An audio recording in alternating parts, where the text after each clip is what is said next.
Programang ito ay rated SPG. Striktong patnubay at gabay ng magulang ang kailangan. Maaaring may masiselang tema, lengguwahe, karahasan, sexual, horror o droga na hindi angkop sa mga bata. Isang mapagpalang araw, mga kapamilya, and welcome back. Narito ang mga dapat nating pakaabangan sa FPJ's Batang Quiapo. Pero bago ang lahat, kung bago ka pa lamang sa akin channel ay baka naman pwede akong makahingi ng isang like, share at subscribe. Buong akala nga ni Miguelito ay nasa kanya na ang katapatan ni Komisyoner. Ngunit hindi ito umubra kay Komisyoner. Ano kayang dahilan? Yan ang sabay-sabay nating pakaabangan sa dulo ng bidyong ito.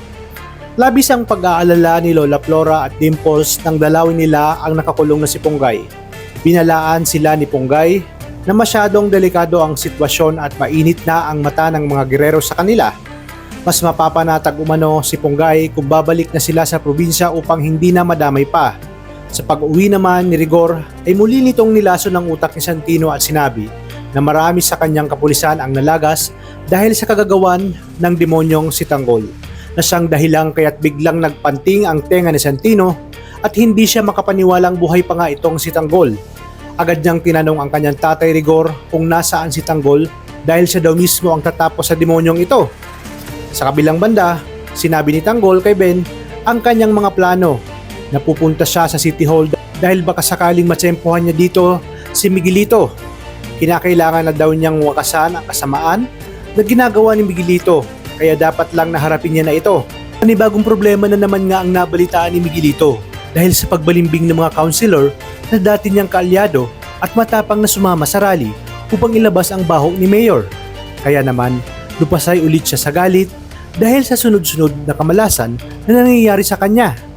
Agad nga siyang nagtungo kay Komisyoner upang suhulan na baka mamekos-mekos pa ang isinasagawang recount. Ang hindi niya alam ay nasundan pala siya ni Tanggol, kaya malalaman ni Tanggol ang pagtatangka nito na suhulan si Komisyoner Medina. Dito nga hindi makakapalag si Miguelito dahil hindi na rin makakapayag si Tanggol na patungan ng panibagong kasinungalingan ang manipuladong resulta ng eleksyon dati. Dahilan kaya naging mayor itong si Miguelito. Ang hindi alam ni Miguelito ay loyalista ng mga Montenegro itong si Komisyoner Medina. Kasama nga itong si General Ribas. Kaya ang ending ay palpak na naman ang plano ni Jackie. Pagkos, isa itong matibay na ebidensya na tuluyang magpapabagsak at panibagong kasong pwedeng idagdag sa patong-patong na kaso ni Miguelito at ng mga gerero. Kaya naman, pakasubaybayan natin ang mas tumitindi pang mga kaganapan dito lang sa numero 1 teleserye ng Sambayanan, ang FPJ's Batang Quiapo. Maraming salamat sa inyong panonood at pagpalain tayong lahat, kapamilya!